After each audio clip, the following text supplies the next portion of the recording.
Hi, welcome back to Paris and the Paris Air Show. I'm LeBeau live with the COO of Lockheed Martin, Frank St. John. Thank you for joining us.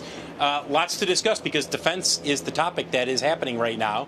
And a lot of people are saying defense spending, are we in the beginning stages here, given everything we're seeing, Ukraine, the Middle East, or are we sort of in those middle innings? Where would you say we are? Hey, Phil, good to see you again. And I would say we are in probably the beginning of a 3 to 5 year surge in defense spending, especially here in Europe.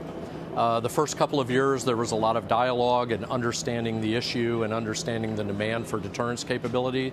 Now we're starting to see those budgets come into play in the European countries, as well as some increases back in the U.S. domestically.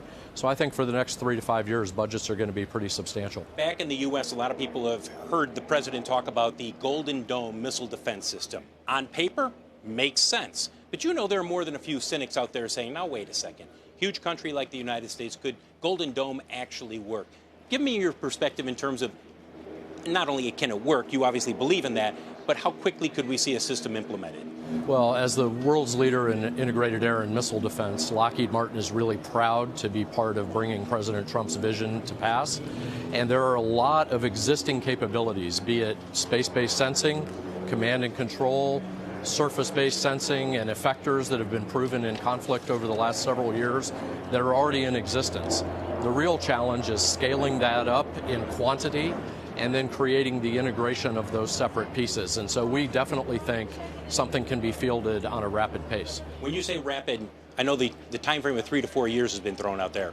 Is that realistic? Yes, it's very realistic to have a basic capability on the field within a couple of years, and then in parallel be developing the more advanced threat deterrence, things like space-based interceptors and the like. How much do the drone threats that are out there now change that? Well, it's interesting because the drone threats are, if they're large, we're going to be seeing them handled by the kind of systems we're seeing operating in the Middle East today. The smaller drone threats, we're actively working on laser weapon systems, high-powered microwaves, ways to deal with those smaller drone threats down kind of in a lower layer. After Q1, you guys issued cautious guidance, in part because uncertainty about executive orders, there's some trade war implications, et cetera. I know you're in a quiet period and you can't give any guidance, but when do you expect to get greater clarity as you look at the second half of the year and your financials? I think probably in the June, July timeframe, and that's for a couple of reasons. One, we're going to get some clarity on some program issues and some realities there. We're also going to see the budget for 25, 26, reconciliation, all of that come into focus here in the next several weeks. Last question. F-35 in greater use now because of the conflicts we're seeing around the world. Do you look at that and say that's validation for a system?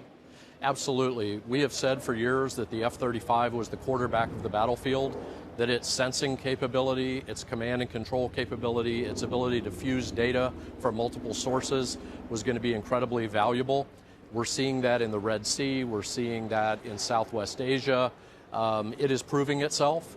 And since we met last year at Farnborough, we've delivered 200 new processor configuration F-35s, and that production line is going strong. Frank St. John, COO of Lockheed Martin, thank you for joining us today here at the Paris Air Show. Guys, we will send it back to you.